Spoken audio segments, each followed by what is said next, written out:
सुदूरपश्चिममा पछिल्लो 24 घण्टामा 228 जनामा कोरोना पुष्टि भएको छ। संक्रमितको संख्या 2114 पुगेको छ। चितवनमा उपचाररत एकजना संक्रमित पुरुषको भने निधन भएको छ। सुदूरपश्चिममा प्रतिपक्षी दलको अवरोधका कारण प्रदेश सरकारले ल्याएको बजेटमाथि छलफल सुरु हुन सकेन। सत्तारूढ दलको कलह दबाउन सरकारकै समर्थनमा संसद अवरुद्ध गरिएको आरोप लागेको छ। नेपाली कांग्रेसका सांसद र राजपाका सांसदहरूलाई सुदूरपश्चिममा कोरोना परीक्षणको दायरा नबढाउँदा भारतबाट आएर 1 महिनासम्म क्वारेन्टिनमा बस्नुपर्ने बाध्यता रहेको छ। र्यापिड टेस्टमा पोजिटिभ देखाएका 1000 बढीको पीसीआर परीक्षण बाँकी रहेको छ र र्यापिड टेस्टमा नेगेटिभ देखाएकाहरूमा पनि पीसीआर परीक्षण गर्दाखेरि संक्रमण देखा परेको छ। आरडीटी किटको विश्वसनीयतामाथि सुरुदेखि नै प्रश्न उब्जेको छ, तथापि त्यसलाई अहिले पनि कार्यान्वयनमा लिइराखेको छ सरकारले र परीक्षण स्वाब सङ्कलन भएका मान्छेहरूको पनि परीक्षण हुन सकिराखेको छैन भन्ने खबरहरू रहेका छन्।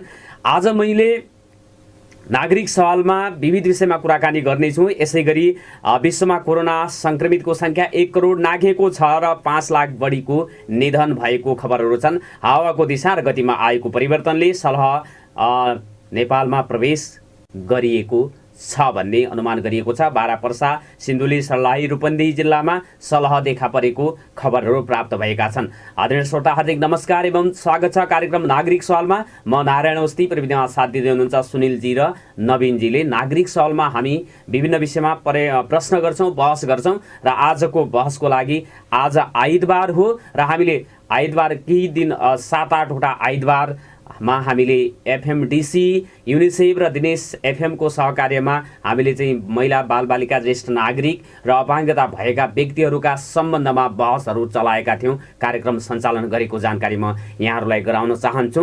र यसबीचमा हामीले धनगढी उपमहानगरपालिकाका उपमेयर सुशीला मिश्र भट्ट, पुनर्वास नगरपालिकाका उपमेयर सँग पनि हामीले कुराकानी गरेका छौँ। शारदा शर्मा विष्ट हुनुहुन्छ। यसै गरी कृष्णपुर नगरपालिकाका उपमेयरसँग पनि हामीले कुराकानी गरेका छौँ। यस दौरानमा क्वारेन्टिनमा महिला बालबालिकाहरूलाई कसरी राखिएको छ नगरपालिका स्थानीय तहमा भनेर हामीले कुराकानी गरेका थियौँ। यसै गरी राहत वितरणको सन्दर्भमा महिला बालबालिका, ज्येष्ठ नागरिक र अपाङ्गता भएका व्यक्तिहरूलाई कसरी स्थानीय तहले राहत वितरण गरेको छ भनेर पनि हामीले प्रश्न गरेका थियौँ। हरेक आइतबार हामीले यसरी 7 वटा आइतबारमा हामीले यो कार्यक्रम सञ्चालन गरेका थियौँ। एफएमडीसी, युनिसेफ र दिनेश एफएमको सहकार्यमा। यसै गरी हप्तामा अन्य 2 वटा दिनमा पनि हामीले महिला बालबालिका सम्बन्धी कार्यक्रमहरू सञ्चालन गर्दै आइराखेको जानकारी पनि म यहाँहरूमा गराउन चाहन्छु। यसै गरी हामीले असार 7 गते मानव अधिकार रक्षक सञ्जालका अध्यक्ष निर्मला बागचन, महिला सङ्घका केन्द्रीय सदस्य गोमा आचार्यसँग कुराकानी गरेका थियौँ। जेठ 32मा शिक्षा विकास समन्वय इकाइका अधिकृत प्रताप सिंह धामी, सर्वाङ्गीण अपाङ्गता विकास समाजका संयोजक नन्दराज भट्टसँग अपाङ्गता भएका व्यक्तिहरूका समस्याका बारेमा कुराकानी गरेका थियौँ। बालबालिकाको पठन पाठनका विषयमा हामीले कुराकानी गरेका थियौँ। यसै गरी जेठ 25 गते यसै कार्यक्रममा हामीले अभिभावकहरूसँग कुराकानी गरेका थियौँ। ऐश्वर्य विद्यानिकेतनका अभिभावक निर्मला पन्त भट्टसँग कुराकानी गरेका थियौँ। स्टेपिङ स्कुलका अभिभावक सविता ऐर, पञ्चोदयका कृष्ण बोहरा सँग हामीले कुराकानी गरेका थियौँ। जेठ 11 गते स्वास्थ्य कार्यालयका प्रमुखहरूसँग हामीले क्वारेन्टिनमा महिला बालबालिका, ज्येष्ठ नागरिकहरूको कसरी व्यवस्थापन भइराखेको छ भनेर 9वटै जिल्लाका स्वास्थ्य कार्यालय प्रमुखहरूसँग कुराकानी गरेका थियौँ। र जेठ 18 गते भने हामीले क्वारेन्टिनमा बसेका स्वयं केही महिला र पुरुषहरूलाई त्यहाँको क्वारेन्टिन व्यवस्थापनको अवस्थाको बारेमा हामीले जानकारी लिएका थियौँ। उहाँहरूको चाहिँ अवधारणा हामीले बुझेका थियौँ। यसरी जेठ 4 गते, 11 गते, 25, 32, वैशाख 27 गते, असार 7 गते लगायतका दिनहरूमा हामीले एफएमडीसी, युनिसेफ र दिनेश एफएमको सहकार्यमा महिला बालबालिका, ज्येष्ठ नागरिक, अपाङ्गता भएका व्यक्तिहरूका विषयमा हामीले कुराकानी गरेका छौँ। यसै गरी बाल हेल्पलाइन सुदूरपश्चिम संयोजक विष्णु पौडेलसँग पनि हामीले कुराकानी गरेका छौँ यस कार्यक्रममा। यस कार्यक्रमको हामीले जति दिन आज भने अन्तिम एपिसोड रहेको छ। युनिसेफ, एफएमडीसी र दिनेश एफएमको सहकार्यमा यस कार्यक्रमलाई हामीले प्रायोजन सञ्चालन गरेका थियौँ र आज अन्तिम दिन रहेको छ। हामीले यो बिचमा जे जति यो सूचना सम्प्रेषण गऱ्यौँ, जे जति जानकारी हामीले प्राप्त गऱ्यौँ त्यसलाई हामीले यहाँहरूले सुन्नुभएको छ र केही प्रयासहरू हामीले तदारुकता अथवा प्रश्न गरिसकेपछि सुधारका कामहरू पनि पक्कै पनि स्थानीय तहको सरकार सम्बन्धित निकायले गरेको हुनुपर्छ। समस्याहरू सुनिसकेपछि सम्बोधनका कार्यक्रमहरू पनि उहाँहरूले अगाडि बढाएको हुनुपर्छ भन्ने विश्वास हामीलाई लागेको छ। र यस कार्यक्रमको अन्तिम एपिसोड आज मैले यसै सन्दर्भमा एफएमडिसी का अध्यक्ष एवं बीबीसीका पत्रकार उम्मेद बागचन्दसँग पनि कुराकानी गर्नेछौँ। त्यसपछि सुर्नाया गाउँपालिका वार्ड नम्बर 2 बैतडीका क्वारेन्टिनमै बसिराखेका राजेन्द्र विष्टजीसँग कुराकानी गर्नेछौँ। अछाममा क्वारेन्टिनमै बसिराख्नुभएका अशोक साउदजीसँग कुराकानी गर्नेछौँ। र त्यसपछि सलह किरा नेपालमा प्रवेश गरेको छ। नेपालका यो चाहिँ केही जिल्लाहरू बारा पर्सा रूपन्दी लगायतका मध्य तराईका जिल्लाहरूमा सलह किरा देखा परेको जुन समाचार आएको छ, तत्सम्बन्धमा सुदूरपश्चिम प्रदेशका जिल्लाहरूमा यो चाहिँ कृषि कार्यालय अथवा यो चाहिँ हाम्रो भूमि व्यवस्था कृषि तथा सहकारी मन्त्रालयले के कस्तो तयारी गर्छ र किसानहरूले सम्भावित जोखिमबाट बस्नको लागि के कस्ता उपायहरू घरेलु रूपमा अथवा सरकारी तौरबाट के कस्ता उपायहरू अवलम्बन गर्न सकिन्छ गर्छ प्रदेश सरकारले भनेर मैले कुराकानी गर्नेछु।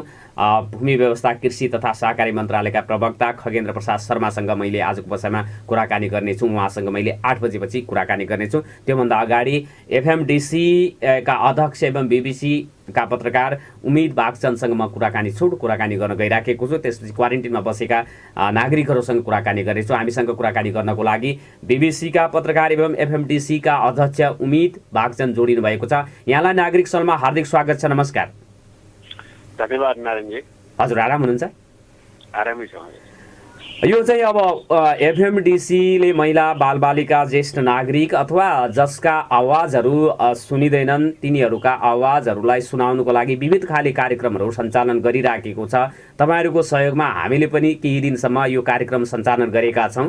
अबका दिनहरूमा अथवा निरन्तर रूपमा यी चाहिँ आवाजविहीनहरूका आवाजहरू सम्बन्धित निकायसम्म सुनाउनको लागि एफएमडिसीले के कस्ता कार्यक्रमहरू गर्छ, के कस्ता कार्यक्रमहरू कामहरू गरिराखेको छ, कृपया बताइदिनको लागि अनुरोध गरेँ मैले।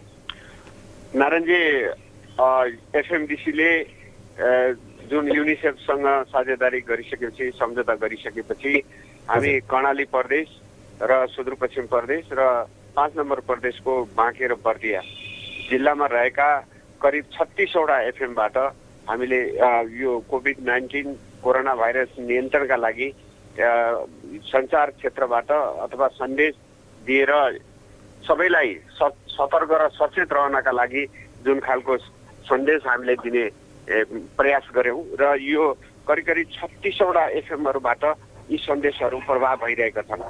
एउटा त मुख्य रूपमा महिला बालबालिका ज्येष्ठ नागरिक अपाङ्गता भएका मानिसहरू र त्यसको साथसाथै पछि परेको जसको आवाज सम्बन्धित निकायसम्म पुग्न सक्दैन त्यस्ता मान्छेहरू र दलितहरू र त्यसको साथसाथै जुन तेस्रो लिङ्गीहरू छन् उनीहरूका आवाज पनि जुन पुग्ने स्थिति छैन नेपालमा, त्यस्ताहरूको चाहिँ उनीहरूलाई प्राथमिकता दिएर उनीहरूका सवालमा उनीहरूसम्म उनीहरूका आवाजहरूलाई उनीहरूका समस्यालाई उजागर गर्नका लागि हामीले यो 36वटा एफएमबाट यो टक सो कार्यक्रम जो कोरोना विशेष भनेर यहाँहरू मार्फतै जुन गर्यौं र त्यसको साथसाथै सन्देशहरू पनि 2 महिनासम्म 60 दिनसम्म हामी कन्टिन्यू बजाउने भन्ने हाम्रो योजना थियो। त्यो योजना अनुसार आजका दिन आइपुग्दा त्यो पुरा भएको छ।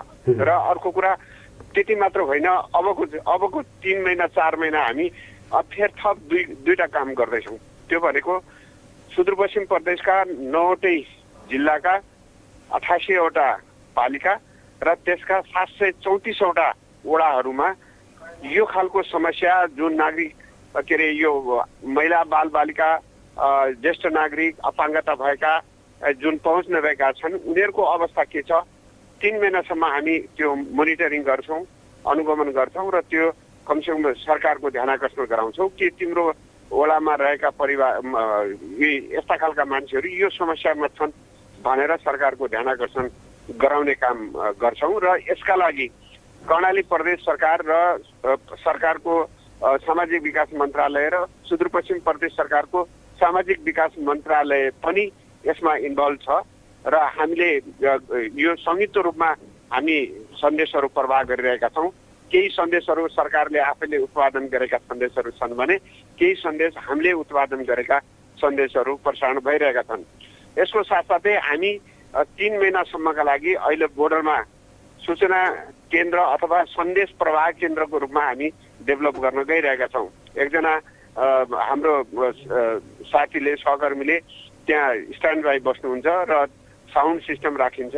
यी जिङ्गलहरू यी सन्देशहरू प्रवाह गरिन्छ र भारतबाट कति मान्छेहरू महिला बाल बालिका कति मान्छे भित्रिए र कति मान्छे बाहिरिएका छन् त्यो रेकर्ड राख्नुहुन्छ र जहाँ समस्या पर्यो ती समस्या परेका कुरालाई उजागर गर्ने कामहरू हामीले कन्टिन्यू गरी अझै 3 महिना चाहिँ हामी गर्छौँ भने विशेष गरी जुन हामीले म्यापिङ गर्दैछौँ त्यो म्यापिङमा एउटा कुरा के छ भने जुन इन्सिडेन्टहरू महिला बालबालिका ज्येष्ठ नागरिकहरू माथि भएका अन्यायका कुरा अप्ठ्यारो परेका कुरा समस्याका कुरालाई त्यो म्यापिङ मार्फतबाट सम्बन्धित निकायमा राष्ट्रिय स्तरमै कुन पालिकामा कुन घटना घट्यो र त्यो सरकारले त्यसलाई कसरी सम्बोधन गर्नुपर्छ भन्ने खालको एउटा वातावरण क्रिएट गर्दैछौँ र अहिले आज हामी दुई महिना कन्टिन्यू सन्देशहरू र टकसो कार्यक्रम हामी सञ्चालन गर्यौँ 36 वटा एफएमबाट र जस्तो कर्णाली प्रदेशको 13 वटा एफएमबाट 5 नम्बर प्रदेशको 3 वटा र सुदूरपश्चिम प्रदेशको 19 वटा एफएमबाट गरी 36 वटा एफएमबाट यो सन्देश प्रवाह गरिरहेका छौँ र हामी मोनिटरिङ गर्ने कुरामा तीव्र गतिमा सबै वडामा अहिले साथीहरू जुट्नु भएको छ र त्यो इन्फर्मेसन यसो गरिराख्दाखेरि यसको प्रभावको मापन गर्ने मूल्याङ्कन गर्ने आधारहरू पनि तपाईँहरूले पहिले आउनु भएको छ होला। त्यो चाहिँ कस्तो सन्तोषजनक अवस्था रहेको छ? कार्यक्रमहरू प्रसारण गरिसकेपछि सम्बन्धित हामीले चाहिँ लक्षित समूहले त्यसबाट फाइदा लिएको छ भन्ने महसुस गराउने तथ्याङ्कहरू पनि तपाईँहरूले प्राप्त गर्नुभएको छ यो बिचमा? हामीले खास गरी जुन एफएमबाट प्रसारण हुन्छ कभरेज एरिया कहाँ छन् ती कभरेज एरियाका मान्छेहरूसँग श्रोताहरूसँग पनि हामीले फोन गरेर उहाँहरूको प्रतिक्रिया लिन्छौँ कि तपाईँहरूले यो सुन्नुभयो कि भएन, सुनेपछि यसले कस्तो प्रभाव पर्यो, तपाईँको कोरोना नियन्त्रणका लागि तपाईँले गर्नुपर्ने काममा यसले कसरी टेवा पुर्याए र तपाईँ आफ्नो जीवनमा कसरी त्यसलाई प्रयोग गर्दै हुनुहुन्छ भन्ने खालका क्वेसनहरू हामीले प्रत्येक 36 वटा एफएमबाट प्रसारण हुने कभरेज क्षेत्र भएका ठाउँका मान्छेहरू श्रोताहरूसँग पनि हामीले कुरा गरेका छौँ र त्यसलाई निरन्तर रूपमा कहाँ के भइरहेछ हामी 36 वटा एफएमको कहाँ के भइरहेछ सबै हामी अपडेट छौँ। यसका लागि 10-12 जना साथीहरू क्रियाशील हुनुहुन्छ। सबैले कल गरिरहनु भएको छ, सोधिरहनु भएको छ प्रसारण भयो कि भएन, कुनै टाइममा कुन टपिकसम्म चाहिँ कुरा भयो यो साता भनेर कुरा त्यो तरिकाको मोनिटरिङ गर्ने अथवा काम कसरी अगाडि बढिरहेछ, ठिक भएको छ कि छैन भन्ने खालको जाँच गर्ने खालको यो श्रोता नै हुन्। रेडियोमा के बज्यो के बजेन भन्ने सुन्ने र त्यसको प्रभाव र त्यसको अनुभूति गर्ने भनेको श्रोता नै हुन् र श्रोतासँग चाहिँ कुरा गरेर अवस्था बुझ्ने काम चाहिँ हामीले गरिरहेका छौँ। यो हिसाबले पछिल्लोचोटि हामी धनगढीको कुरा गर्दा कैलाली जिल्लाको कुरा गर्दाखेरिमा जस्तो कैलाली जिल्लामा 2टा एफएमले हाम्रो यो कार्यक्रमहरू प्रसारण गर्छ र दिनेश एफएम र पश्चिम टुडे। त्यस्तै गरी टिकापुर सामुदायिक एफएम र अर्को बिचको हाइवेमा सुनौलो एफएमले र यो हामी निरन्तर हामी के गरिरहेछन् भन्ने वाच गरिरहेछौँ भने हामी प्रत्यक्ष रूपमा दिनेश एफएमसँग जोडिएका छौँ। हामी सुनिरहन्छौँ, हरेक दिन सबै सुनिरहेको हुन्छौँ, कुनै न कुनै साथीले सुनिरहेको हुन्छ। मैले दिनेश एफएमलाई नजिकबाट सुनिरहेको छु र सबै आफूले भने अनुसारको सिस्टमेटिक तरिकाले गएको पनि पायौँ र यही तरिकाले सबैले गर्ने हो भने हाम्रो लक्ष्य हामीले हासिल गऱ्यौँ भन्ने पनि लाग्छ। धेरै एफएमहरूले राम्रो गर्नुभएको छ, त्यसभित्र हाम्रो दिनेश एफएम पनि पर्छ र उसले अनि हामीले चाहिँ जुन प्रसारण गर्छौँ अधिकारीहरू जनप्रतिनिधिहरू सरकारमा बस्नुभएका स्थानीय सरकार प्रदेश सरकारका अधिकारीहरूलाई जे प्रश्नहरू जे समस्या हामीले महिला बालबालिका ज्येष्ठ नागरिकहरूका राखेका छौँ ती समस्याहरू समाधान गर्नको लागि उहाँहरू चाहिँ त्यसपछि त्यो समस्या अथवा यो सहयोगापेक्षीहरूलाई सहयोग गरेको भन्ने किसिमको चाहिँ त्यो सूचनाहरू त्यस्तो तपाईँहरूले प्राप्त गर्नुभएको छ कि छैन? अब यस्तो ठ्याक्कै अब प्रदेश सरकारले अथवा स्थानीय सरकारले यो सन्देश प्रवाह गरिसकेपछि हामीले फिल गरेर सम्बन्धित ठाउँमा गएर माग्दा अथवा कुरा गर्दा त्यसलाई त्यो बुझाइको स्थिति छ भन्ने खालको त धेरै ठाउँमा चाहिँ देखेको छैन। कतिपय ठाउँमा अहिले पनि हाम्रो पहुँच पुगेन। हामीले भनेका भनेछौँ, कुरा गरेका गरेछौँ, न प्रदेश सरकारले सुन्छ न यो स्थानीय सरकारले सुन्छ। र तर विगतको तुलनामा यो सन्देश प्रवाह भइसकेपछि त्यसले हामीलाई पनि सचेत बनाएको छ र सरकारी निकायलाई पनि पहिलाको जस्तो केही थाहा नपाएको अथवा समुदायले अथवा श्रोताहरूले आफ्नो नागरिकहरूले मागेका कुरालाई सहज रूपमा सुन्ने नसुने जस्तो नजरअन्दाज गर्ने अवस्था चाहिँ छैन। पहिलाको तुलनामा सबैको ध्यानाकर्षण भएको छ र सबैले यसलाई बुझ्ने प्रयास पनि गरेका छन् र हाम्रो कर्तव्य के हो भन्ने खालको बुझेका चाहिँ छन्। तर ठ्याक्कै त्यही अनुसारको उपलब्धिका रूपमा अथवा सम्बन्धित व्यक्तिहरूले प्राप्त गरिसकेको अवस्था चाहिँ छैन। यो 2 महिनाको कन्टिन्यू बजिरहँदा यतिले मात्रै पर्याप्त चाहिँ हुँदैन। यसलाई कम्तीमा यो कोरोना सङ्क्रमणको प्रभाव रहँदासम्म कन्टिन्यू 5-6 महिना कन्टिन्यू जाने हो भने त्यसले राम्रो प्रभाव पार्थ्यो भन्ने पनि मलाई लागेको छ। अवसर कोरोना विशेषको लागि एफएमडिसी युनिसेफले दिनेश एफएमसँग पनि सहकार्य गर्यो। यसको लागि हामी हार्दिक धन्यवाद दिन चाहन्छौँ।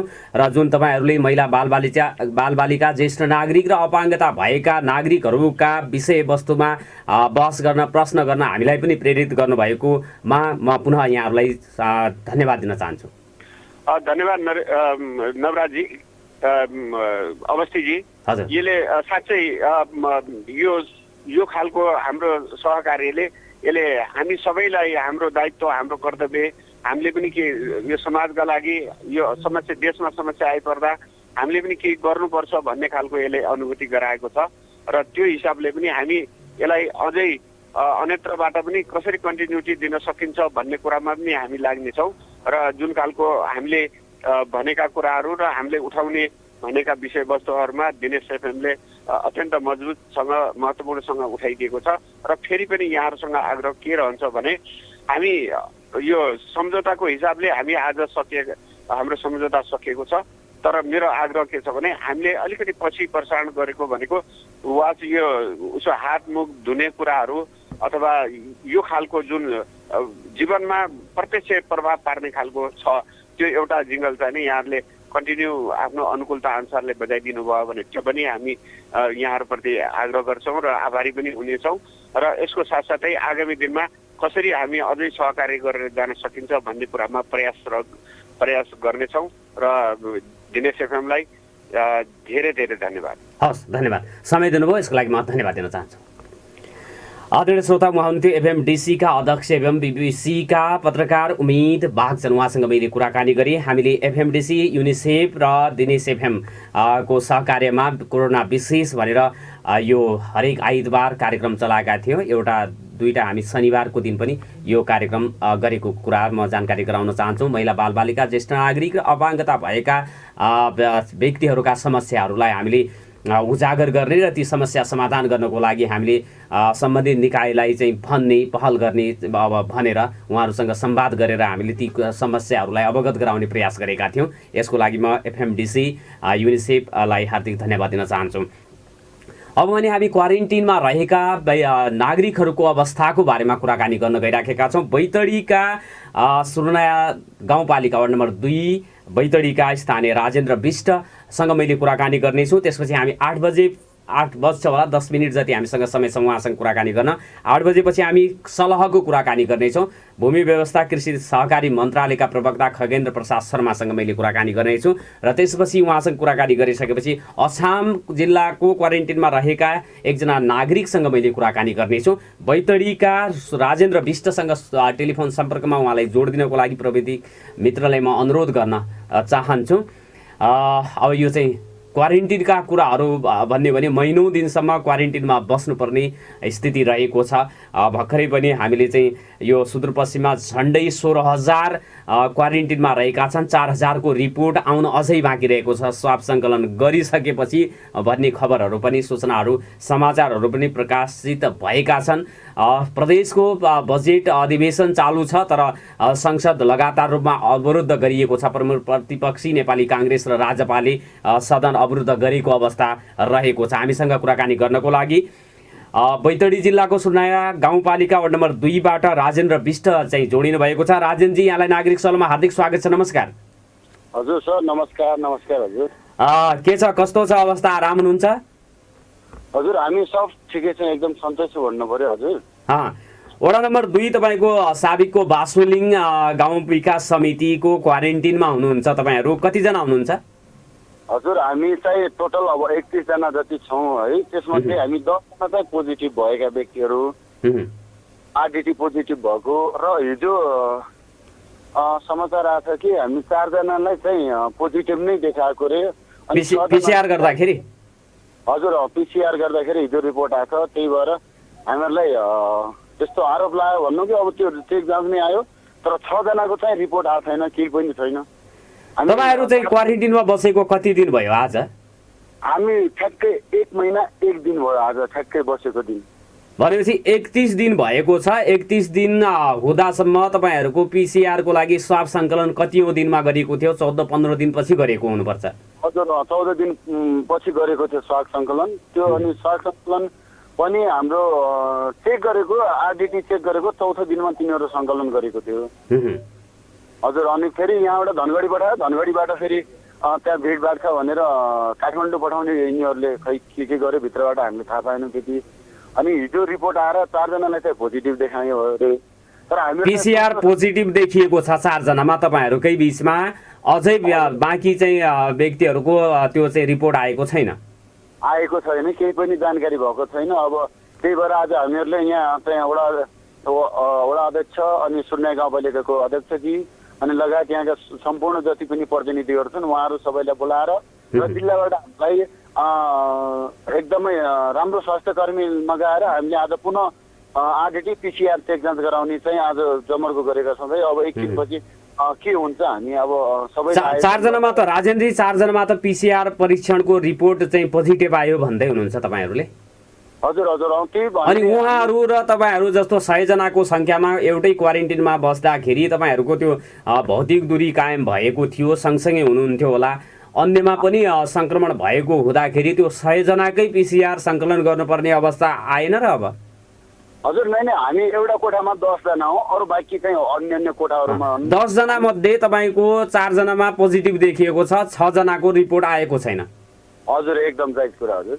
अब यसले त 4 जनामा हुँदाखेरि तपाईँहरू एउटै कोठामा भनेपछि त तपाईँहरूलाई पनि अब अनिवार्य रूपमा त्यो स्वाब सङ्कलन भइसकेको हो कि हुन बाँकी छ? तपाईँहरूको स्वाब सङ्कलन भइसकेको पहिले नै, त्यो भएर हिजो हाम्रो लगभग 11-12 दिनमा हाम्रो पिसिआरको रिपोर्ट आयो। त्यसमध्ये पनि 6 जनालाई छोडेर केवल 4 जनालाई हामीलाई यसो कस्तो भनेपछि छनौट गरेर चाहिँ त्यो चेक जाँच गरे जस्तो छ। र अब यो फोनकै भरमा हामी लाग्दैनौँ, किनभने हामीहरूलाई जानकारी हुनुभन्दा पहिले पूर्व यहाँको पत्रकारहरूलाई, यहाँको एफएम वालाहरूलाई अनि यहाँ स्थानीयहरूलाई चाहिँ थाहा गराएको हुनाले पनि हामी आक्रोशित भएका छौँ। र आज हाम्रो माग चाहिँ के छ भने हाम्रो पुनः आरडिटी प्लस पिसिआर चेक जाँच हुनु पर्यो। हामी 1 महिना अरूका कारण यहाँ बिताउन तयार छौँ। हामीहरूलाई केही पनि भएको छैन, हामीहरू सब एकदम स्वस्थ छौँ, हामीहरू रमाइलो गरेर हुन्छौँ। 10 जना फेरि एकै कोठामा एउटै खानामा खाना खान्छौँ, हामी एउटै डेकमा खाना पाकेको हुन्छ, हाम्रो त्यही खाना खान्छौँ। तर सबैले यदि 4 जनामा लागेको भने अनि अन्य 6 जनामा पनि पुष्टि गर्नुपर्ने भन्ने हाम्रो माग हो। होइन भने चाहिँ हामी सबै चाहिँ पोजिटिभ नेगेटिभ जे पनि छौँ त्यसको प्रमाण छ कि हामीलाई भन्ने आज हामी पुरा गरिरहेको। अब त्यो PCR को चाहिँ रिपोर्ट आइसक्दाखेरि 4 जनालाई छुट्याएर राखिएको छ तपाईहरुबाट के सँगसँगै हुनुहुन्छ? छैन हामीहरूले हिजो चाहिँ के भन्यो भने हाम्रो चाहिँ यो प्रमाण हुनु पर्यो, प्रमाण बिना हामी कहीँ पनि जाँदैनौँ। हामी 10 का 10 जना सँगै जान्छौँ। इनकेस हामी लागेको छ छैन कसैमा भने पनि हामीहरू सबको एउटैचोटि आउनु पर्यो रिपोर्ट। भनेपछि तपाईहरुको 10 जनाकै स्वाब संकलन गरेर कोरोनाको परीक्षण हुनु पर्यो। जे नतिजा आउँछ त्यसपछि हामी अब सरकारले जे भन्छ, स्थानीय तहको सरकारले जे भन्छ त्यो गर्न तयार छौं भन्ने तपाईहरुको माग हो? हजुर, हामी तयार छौँ। हामी यो भाइरस हो एउटा, यो भाइरससित हामी लड्न सक्छौँ। अहिले हामीसित क्षमता हामीलाई के पनि भएको छैन। यिनीहरूले जुन 4 जनाको चाहिँ त्यो पोजिटिभ आएको छ उहाँहरुमा केही त्यस्तो लक्षणहरु, रुगाखोकी लाग्ने, ज्वरो आउने त्यस्तो केही भइराखेको छ? केही पनि छैन सर, हामीहरू एकदम स्वस्थ छौँ, खेलिरहेछौँ, डुलिरहेछौँ। यहाँ पहिला जस्तो अनुभूति गरिराख्नु भएको थियो स्वास्थ्यमा त्यही छ उहाँहरुको अहिले? हजुर, उहाँले चाहिँ हिजो हामीलाई हाम्रो वडा अध्यक्षजीले चाहिँ हर्कबहादुर पाण्डे हाम्रो वडा अध्यक्ष, उहाँले चाहिँ हिजो यहाँ आएर के भन्नुभयो, तपाईहरु 4 जनामा यस्तो यस्तो देखिएको छ, पोजिटिभ देखिनु भएको छ, तपाईहरु रहनुहोस् अनि त्यहाँबाट अलग हुनुहोस्। हाम्रो यहाँ बास्लिन स्वास्थ्य चौकी थियो, त्यही चौकीमा अहिले नयाँ भवन बनेको छ, त्यसमा आइसोलेसनको व्यवस्था छ र तपाईहरुले त्यहाँ जानुपर्छ भने हामीलाई गाडीको माग गरेको थियो।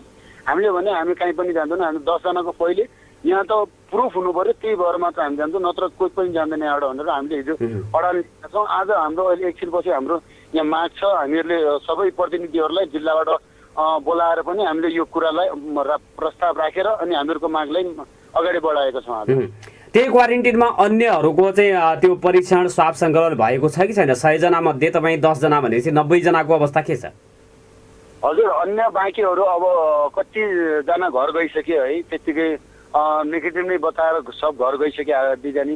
कतिजना त हाम्रो 13 दिनमै नै यिनीहरूले घर पठाएको छ, कतिजना त 17 दिनमा यसरी तिनीहरूको नेगेटिभ नै निकालेर घर पठाइदिनु लाग्छन् होइन। आरडिटी नै गरेर घर पठाइराख्नु भएको छ त्यहाँ? आरडिटी नै चेक गरेर घर पठाइदिएको छ। तर हामीहरूको यो चाहिँ पोजिटिभ देखिएको 14 दिनपछि बसाएर फेरि घर पठाउने भन्ने पनि भनेको छ। तपाईहरुलाई अब घर जानुहोस् भनेर भनेको छैन स्थानीय तहको वडा कार्यालयले, अध्यक्षहरूले? हेर्नुहोस् सर, हामीहरूलाई कस्तो छ भनेपछि हामी आएको 1 महिना बित्दा पनि अहिलेसम्म हामीले सुर्नाया गाउँपालिकाको अध्यक्षको मुख देख्न पाएका छैनौँ र यहाँको उपाध्यक्ष लीला विष्टजीको पनि हामीले मुख देख्न पाएका छैनौँ। हामीहरूको माग के छ, तपाईँहरू आउनुहोस्, हामीहरूसित तपाईँहरूबाट हामी केही आशा लिँदैन, एउटा हौसलाको रूप लिने हो। तपाईँहरू आइदिनुहोस्, हामीलाई भेट्नुहोस् भन्दाखेरि पनि यिनीहरू नआउनुको कारण, मुख्य कारण के? यिनीहरूको के हामीले केही गलत गरेका छौँ, केही खाएका छौँ? स्वास्थ्य कर्मीहरू आउने अनि तपाईँहरूको स्वास्थ्य अवस्था बुझ्ने काम गर्नुहुन्छ कि गर्नुहुन्न? जो स्वास्थ्य कर्मीहरू चाहिँ स्वास्थ्य कर्मी र वडा अध्यक्ष चाहिँ डेली आउनुहुन्थ्यो। उहाँहरूले चाहिँ हाम्रो यो टेम्परेचर जहिले नै लिइराख्नुहुन्थ्यो। एकदमै सबैको नर्मल नै थियो, 96-97 यसकै आसपासमा हुन्थ्यो र जम्मैले दियोस् हाम्रो डेली चेक जाँच भइरहन्थ्यो, त्यस्तो केही पनि छैन। भनेपछि ज्वरो पनि आएको छैन, तपाईँहरूलाई कुनै किसिमको लक्षण पनि अहिलेसम्म देखा परेको छैन कसैमा पनि? हजुर छैन, एकदम हामी सबै। र तपाईँको अन्तिम माग भनेको सरकारले अथवा चाहिँ 10 जनाकै पुनः कोरोना परीक्षण गरेर त्यसको PCR रिपोर्ट आइसकेपछि हामीलाई घर जान ढुक्क हुन्थ्यो, नत्र घर जान नसकिने अवस्था भयो। यही अवस्थामा कोरोना संक्रमित भएरै अथवा कोरोना संक्रमितसँग बसेरै घर जाँदाखेरि घरमा समुदायमा सल्किन्छ भन्ने डरले तपाईँहरू पुनः चाहिँ यो परीक्षणको माग गरिराख्नु भएको छ होइन? हजुर, एकदम जायज हो दाइ। हामीहरू चाहिँ अब यो चाहिँ किन हामीहरूसित यस्तो चालखेल भइरहेछ, किन यसमा राजनीतिक चाहिँ घुसाएको छ कि किन हामी प्रति यस्तो भेदभाव भइरहेछ, यो सरकारले भनिदिनु पर्यो, यहाँको स्थानीय सरकारले पहल गरिदिनु पर्यो। हवस् राजेन्द्रजी, हाम्रो ठ्याक्कै 8 बज्न थालेको छ, निर्धारित समय सिद्धिएको छ र तपाईँ जस्ता धेरै व्यक्तिहरू क्वारेन्टिनमा हुनुहुन्छ, परीक्षण नगरिकनै पोजिटिभ देखिसकेपछि नेगेटिभ पनि देखाउने परीक्षण गरेर घर पठायो भने ढुक्कसँग जान हुन्थ्यो भन्ने आवाजहरू मुखरित भइराखेका छन्। यो कुरातर्फ सरकारको ध्यान आकर्षण होस् भनेर हामी पनि अनुरोध गर्न चाहन्छौँ। सुरक्षित रहेर बस्नुहोला, ढुक्क भएर मतलब यो चाहिँ आत्मबल बलियो गरेर बस्नुहोला, यो चाहिँ म अनुरोध गर्न चाहन्छु। समय दिनुभयो यसको लागि म धन्यवाद दिन चाहन्छु। हजुर दाइ, धन्यवाद, धेरै धेरै धन्यवाद दाइ। हजुर, आदरणीय श्रोता, सुनया गाउँपालिका वार्ड नम्बर 2 को क्वारेन्टिनको अवस्थाको बारेमा कुराकानी गरेका थियौँ। अब भने छोटो व्यापारिक विश्राम र टाइम चेकको भएको छ। त्यसपछि हामी सुदूरपश्चिम सरकारका भूमि व्यवस्था कृषि तथा सहकारी मन्त्रालयका प्रवक्ता खगेन्द्र प्रसाद शर्मासँग मैले कुराकानी गर्नेछु। सलह किराको रोकथामको लागि के कस्तो तयारी सुदूरपश्चिमका कार्यालयहरूले अथवा सरकारले गरेको छ भनेर मैले उहाँसँग जानकारी माग्नेछु। पुनः स्वागत छ आदरणीय श्रोता नागरिक सवालमा। अब भने हामी सलह किराको नेपाल प्रवेश गरेको प्रसङ्गमा रहेर कुराकानी गर्दैछौँ र कुराकानीको लागि भूमि व्यवस्था कृषि तथा सहकारी मन्त्रालय सुदूरपश्चिम प्रदेश का प्रवक्ता र खगेन्द्र प्रसाद शर्मासँग मैले कुराकानी गर्नेछु। उहाँ कृषि मन्त्रालयका प्रवक्ता हुनुहुन्छ र सलह किरा हावाको दिशा र गतिमा आएको परिवर्तनले गर्दाखेरि बारा पर्सा सिन्धुली सर्लाही रूपन्देही लगायतका जिल्लामा हिजो देखियो भनेर समाचारहरू प्रकाशनमा आएका छन् र यसतर्फ सुदूरपश्चिम प्रदेशको सरकारको तयारी के कस्तो भइराखेको छ, किसानहरूले सम्भावित खतराबाट बच्नको लागि स्थानीय स्तरमै के कस्तो उपायहरू अवलम्बन गर्न सक्छन् भनेर मैले कुराकानी गर्नेछु र टेलिफोन सम्पर्कमा सम्भवतः उहाँ जोडिसक्नु भएको छ, इसारा मैले प्राप्त गरिसकेको छु। सर, यहाँलाई नागरिक सवालमा हार्दिक स्वागत छ। नमस्कार। नमस्कार, धन्यवाद छ। हजुर, आराम हुनुहुन्छ सर? ठिकै छ, यहाँहरूलाई कस्तो छ? यो चाहिँ मध्य तराईका जिल्ला बारा पर्सा सिन्धुली सर्लाही रूपन्देहीमा सलह देखा पर्यो भनेर यो चाहिँ समाचारहरू प्रकाशनमा आएका छन्। यो तर्फ हाम्रो सुदूरपश्चिम सरकारको भूमि व्यवस्था कृषि तथा सहकारी मन्त्रालय कतिको चाहिँ अब खबर पाएको छ अथवा बेखबर कस्तो रहेको छ सर? होइन, हामीले पनि अब खबर पाएका छौँ। यहाँहरूको पनि यसमा राम्रो भूमिका छ। मिडियाहरूबाट हामीहरूले चाँडो नै थाहा पाउँछौँ। हामीले पनि आजकल अनलाइन सिस्टमले गर्दा सजिलो भएको छ होइन। त्यस कारणले बेखबर हुने कुरै भएन। हामी धेरै अगाडिदेखि नै यो इन्डियामा आएदेखि नै नेपालमा पनि प्रवेश हुन सक्छ भनेर त्यस बेलादेखि नै करिब 1 महिना अगाडिदेखि नै हामी पनि यो सुनिरहेका थियौँ। तर नेपालको वातावरणले गर्दा र यो बर्खा पनि लागिसकेको हुनाले अब नेपालमा सम्भवतः नआउला, आए पनि एकदम सानो रूपमा आउँछ भन्ने थियो। जो हामी यसमा जानकार नै छौँ। यो सानै रूपमा आएको भन्ने छ कि सर? जानकारी त अब सरकारी तौरबाट यहाँहरूले प्राप्त गरिराख्नु भएको छ होला। सङ्ख्या यो झुन्ड सानो छ कि एकदमै ठुलो छ भन्ने छ?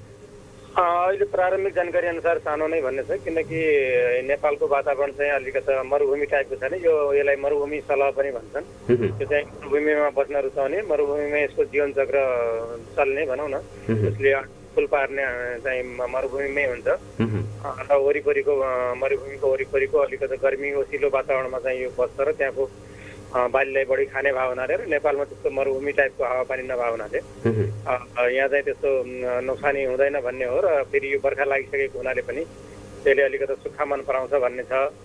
त्यस कारणले नेपालमा त्यस्तो अब विगतको इतिहास पनि त्यस्तो धेरै ठुलो क्षति गरेको नेपालमा छैन। एकपटक चाहिँ 1962मा चाहिँ काठमाडौँ वरिपरि अलिकति सानो रूपमा आएको थियो भन्ने इतिहास छ। र अहिले पनि अब किनकि यसको जीवनचक्र चल्ने क्रममा यसले पटक पटक अन्डा पारेर आफ्नो जीवनचक्र बढाउन पाएन भने ठुलो रूप लिन पाउँदैन। त्यस कारणले अहिले यसले ठुलो रूप लिन पाएको छैन भन्ने हाम्रो बुझाइ छ। एउटा सलहको जीवनचक्र कति दिनको हुन्छ सर? 3 महिनामा यसको जीवनचक्र पुरा हुन्छ भन्ने छ। म आफै त विज्ञ होइन, तर मैले विज्ञ साथीहरूसँग जानकारी लिए अनुसार 3 महिनामा यसले जीवनचक्र पुरा गर्छ। यस अर्थमा वर्षमा यसले 3 देखि 4 पटकसम्म चाहिँ आफ्नो जीवनचक्र चलाउन सक्छ। र यसले नियमित रूपमा जीवनचक्र आफ्नो बढाउँदै गऱ्यो भने मात्र यसले ठुलो रूप लिन्छ। हुलको हुल आउँछ, लाखौँ सङ्ख्यामा आउँछ। तर बिचबिचमा यसको ब्रेक भयो, सङ्ख्या त्यति वृद्धि हुन पाएन भने ठुलो रूप लिन पाउँदैन भन्ने छ। यो चाहिँ सुक्खायाम र गर्मी मौसम रुचाउँछ भनेपछि जुन अब यो वर्षा ऋतु सुरु भइसकेको छ, निरन्तर रूपमा वर्षा भयो भने यसको चाहिँ यो सङ्ख्या पनि विविध कारणले घट्ने हुन्छ कि के हुन्छ सर? त्यही हो, मैले भने अब हामी प्राविधिक जानकारी मैले पाए अनुसार यसले चाहिँ के भन्दाखेरि पटक पटक जीवनचक्र चलाउन पायो भने मात्रै सङ्ख्या बढ्छ। त्यसको लागि यहाँले भने जस्तै सुक्खा हावापानी यसले मन पराउँछ र हरियाली चिज पाएन, खानेकुरो पाएन भने मात्रै यसले टाढा टाढा उडेर जाने हो। तर नजिक नजिक नै पाइहाल्यो भने त्यहीँ बस्छ र त्यहीँ एकै ठाउँमा बस्यो भने नियन्त्रण गर्न पनि सजिलो हुन्छ। तर खानेकुरा एकै ठाउँमा पाएन भने र ठुलो जनसङ्ख्या यसले बनाउन पायो भने त्यो चाहिँ एक दिनमा 150 किलोमिटरसम्म पनि टाढा जान सक्छ भन्ने छ। मुख्य यसको सबभन्दा समस्या भनेकै त्यही हो कि यसले एक ठाउँमा खाने अनि चतुर छ कि एक ठाउँमा खाने अनि उडेर भागिहाल्ने कारणले यसलाई कन्ट्रोल गर्न गाह्रो हुन्छ र हुल्का हुल आउने भयो हुनाले मान्छेहरूले तयारी गर्न पाउँदैन, तयारी गर्न नभ्याउँदै यसले चाहिँ आफ्नो काम गरिसक्छ, यसले नोक्सानी गरिसक्छ। सुदूरपश्चिम प्रदेश सरकारको तयारी के छ सर? अब आइहाल्यो भनेपछि आइसक्यो नेपालमा, यहाँ पनि आउला त, प्रदेशमा आइसक्यो आउन नदिनको लागि र आइहालेपछि अब के गर्ने भन्ने योजना छ? अब आउनै नदिने भन्ने त अब हाम्रो कन्ट्रोलभन्दा बाहिरको कुरा हो, किनकि होइन यो प्राकृतिक अब यो हावाको बहावसँगै उड्दै जान्छ र खानेकुरा पाएन भने टाढा, मैले भने खानेकुरा पायो भने चाहिँ नजिक नजिकै बस्छ, पाएन भने चाहिँ टाढा उड्दै जान्छ, यसको कुनै सीमा छैन होइन। यहाँलाई थाहा छ विभिन्न देश हुँदै यो नेपाल पुगेको हो, खास गरेर खाडी मुलुकदेखि भारत पाकिस्तान हुँदै बिहार हुँदै यहाँ पुगेको हो। त्यस कारणले अब प्रदेश सरकारको हकमा कुरा गर्दाखेरि मैले भने अघि नै 1 महिना जब यो भारतमा प्रवेश गर्यो त्यस बेलादेखि नै सङ्घीय कृषि मन्त्रालयदेखि लिएर हामी सबै यो विषयमा जानकार छौँ र सचेत हुनुपर्छ भनेर जे जति प्राविधिक कुराहरू उपलब्ध थियो, जानकारी थियो हाम्रो नेपाल कृषि अनुसन्धान परिषद अन्तर्गत अनि नेपालमा भएको एफएओ भन्छ होइन, तिनीहरूसँग भएका विज्ञहरू प्राविधिक जानकारीहरूलाई आदान प्रदान गर्ने फेसबुकबाट, अनलाइनबाट या फोन मार्फत, इमेल मार्फत त्यस्तो जानकारी सबैले आफ्नो आफ्नो पोस्ट गर्ने, किसानसम्म पुर्याउने भन्ने कुराहरू गरेका थियौँ। अहिले पनि हामी त्यसमा लागेका छौँ र यसमा एकदमै आतङ्कित भइहाल्नुपर्ने अवस्था चाहिँ छैन, किनकि मैले भने पहिलो कुरा त यो सानो झुन्डको रूपमा मात्रै नेपालमा प्रवेश गरेको भन्ने छ। अर्को कुरो यसलाई चाहिँ सामान्य हाम्रा घरेलु उपायहरूबाट पनि अलिकति व्यवस्थापन गर्न सकिन्छ, जस्तो यसलाई अब जस्तो खेतको वरिपरि धुवा बालेर, आगो बालेर या ठुलो आवाज गर्ने केही चिजहरू जस्तो छालठटाएर या त्यस्तो हामीसँग जुन गाउँघरमा बाजाहरू हुन्छ त्यसले हल्ला खल्ला गरेर ध्वनिहरू बजाएर भगाउन सकिन्छ भन्ने छ। त्यो भएपछि खानी गर्न पाउँदैन। त्यस्तै माछा समात्ने जुन हाम्रो जाली हुन्छ अथवा केही नभए घरमा हाम्रो मच्छरदानी झुल जुन हुन्छ लामखुट्टेलाई छेक्ने, त्यस्तो झुल छेकेर त्यसलाई सोरेर मार्न सकिन्छ अथवा होइन, अथवा सानो क्षेत्रफलमा जस्तो नर्सरी धानको ब्याड रहेको एरियालाई हामीले त्यसरी झुलले छोपेर बचाउन सक्छौँ अथवा सोरेर मार्न सक्छौँ। त्यस्तै हाँस कुखुरालाई खेतबारीमा छोडेर पनि त्यसले चाहिँ मन पराउँछ, हाँस कुखुराले चाहिँ त्यसलाई खान मन पराउने हुनाले व्यापक रूपमा आफ्नो घरमा पालिएका हाँस कुखुराहरूलाई छोडेर पनि तिनीहरूलाई नियन्त्रण गर्न सकिन्छ। र अब अन्तिम उपाय भनेको औषधि छर्ने हो। त्यसको लागि पनि हामीहरूसँग केही औषधिहरू छ, केही स्प्रेयर टङ्कीहरू राखिएका छन् होइन, र त्यस्तै परिहाल्यो भने केही बजेटको व्यवस्था हुनसक्छ हाम्रा मातहतका निकायहरूमा, र स्थानीय सरकारले पनि त्यसको केही तयारी गरेको होला। उहाँहरूलाई पनि हामीले गत विगतमा केही स्थानीय तहलाई हामीले पनि मन्त्रालयबाटै पनि स्प्रेयरहरू औषधिहरू बाँडेका थियौँ। तर त्यो चाहिँ लास्ट विकल्प हो। सबभन्दा पहिलो विकल्प भनेको हामीले सचेत हुने, जानकारी लिइराख्ने। यसको वास्तवमा के हो भनेर यो चाहिँ एउटा फट्याङ्ग्रा नै हो, फट्याङ्ग्रा प्रजातिको हो, तर सामान्य हरियो रङको हाम्रो लोकल रूपमा पाइने फट्याङ्ग्रालाई चाहिँ बुझ्नु हुँदैन। जुनसुकै फट्याङ्ग्रा आएपछि सल्लाह आयो भनेर आतङ्कित हुनु हुँदैन। यो चाहिँ खास गरेर अलिकति गुलाबी रङको फट्याङ्ग्रा आयो भने चाहिँ खतराको घन्टी बज्यो भन्ने मान्नुपर्छ। त्यसको लागि मैले भने त्यसलाई धपाउन सक्यो भने नोक्सानी गर्न पाउँदैन। सबैले धपाउँदै गऱ्यो भने आफै त्यो भाग्दै हाम्रो नेपालबाट फेरि इन्डियातिर या अरू कतैतिर जान सक्छ र उसले आफ्नो जीवन चक्र चलाउन पाएन भने। र किसानहरूले धपाउनको लागि जस्तो यो धुवा चाहिँ निकाल्ने कि आगो त्यस्तो चाहिँ बाल्ने, थाल ठटाउने, आवाज निकाल्ने यी विकल्पहरू हुन्। हजुर, विकल्पहरू चाहिँ हाँस कुखुरा छोड्ने मैले भने, अनि माछा समात्ने झोल जुन के अरे जाली हुन्छ, त्यस्तै हाम्रो आजकल यो विभिन्न एग्रोनेटहरू, विभिन्न किसिमका जालीहरू जुन हामी कृषिमा प्रयोग गर्छौँ, पोल्ट्री हाउस बनाउन यताउता भनौँ न, त्यस्तै केही नभए घरमा हाम्रो झोल हुन्छ, मच्छरदानी हुन्छ, त्यो मच्छरदानीले छोपेर मार्ने अथवा सानसानो एरियामा जस्तो मैले भने नर्सरी ब्याड राखेको छ भने त्यसलाई चाहिँ छोपेर चाहिँ बचाउन सकिन्छ या तिनीहरूलाई सोरेर मार्न सकिन्छ, त्यस्तो गर्न सकिन्छ। त्यस्तै अब त्यसले हरियो मन पराउने हुनाले खरानी छर्ने, पिठो छर्ने, धुलो छर्ने होइन, सानो एरियामा छ भने त्यसरी पनि जोगाउन सकिन्छ। अब त खेतबारीमै जस्तो धान रोपाइ भइसकेको अवस्था छ, अब ठुलो क्षेत्रफलमा कसरी बचाउने भन्ने होला नि। त्यही त्यस्तो क्षेत्रमा अब धेरै ठुलो क्षेत्रफलमा छ भने त विषादी छर्नुपर्ने हुनसक्छ अथवा सबैले त्यसको लागि विषादीको पनि जस्तो सल्लाह आइसकेपछि विषादी किन्न गयो, त्यसपछि किनेर घर फर्किँदासम्म त उसले त मिनेट भरमा चाहिँ सिद्ध्याइसक्छ। तसर्थ यो चाहिँ किसानहरूले स्ट्यान्ड बाई चाहिँ त्यो व्यवस्थापन गरिराख्दा उपयुक्त हुन्छ कि के भन्नुहुन्छ यहाँले?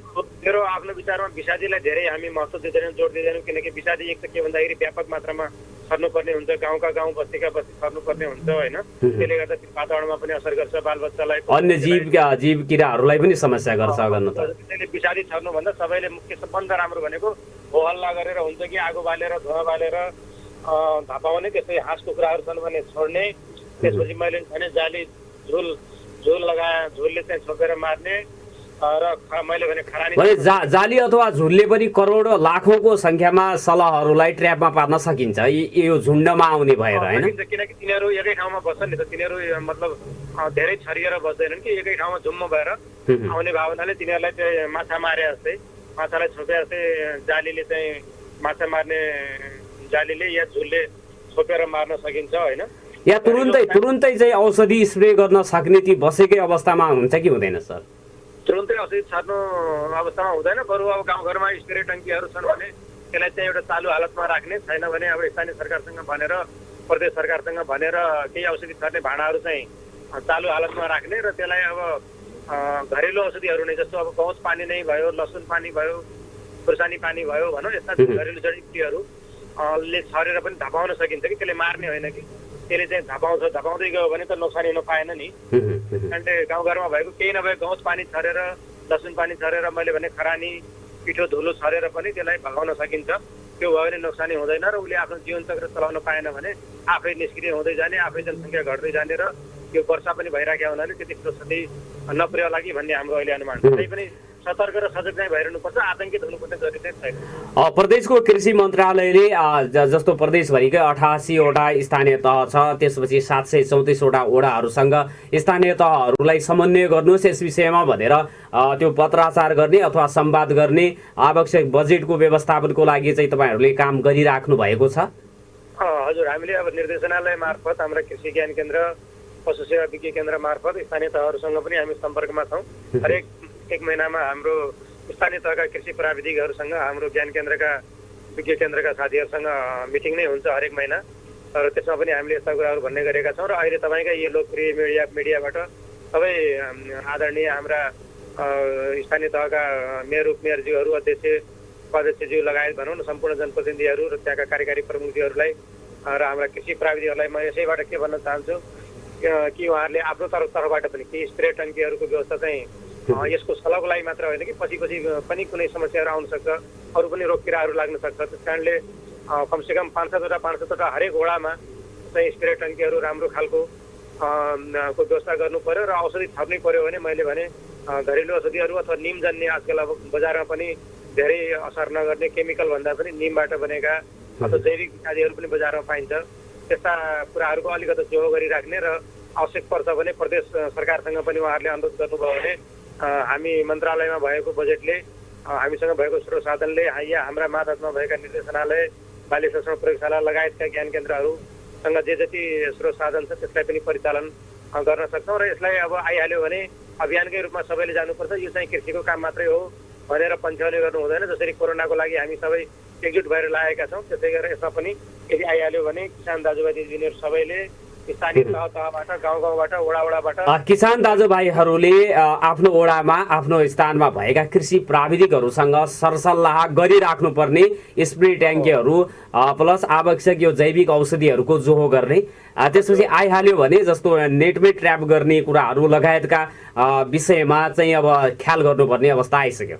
हो, अहिले मुख्य भनेको अब एकदम सचेत हुने, यो यस्तो किरा हो भन्ने एउटा जानकारी सबैले लिइरहने, यसले चाहिँ के गर्छ भन्ने कुरा, यसले कसरी नोक्सानी गर्छ, जुनसुकै हरियो चिजले खान्छ र खाँदै हिँड्छ। यो चाहिँ फेरि बिहान मात्रै खान्छ, राति चाहिँ यो लुकेर बस्छ, रुखहरूदेखि लिएर सबै ठाउँमा जहाँ बस्ने उपाय पाएले आराम गर्छ।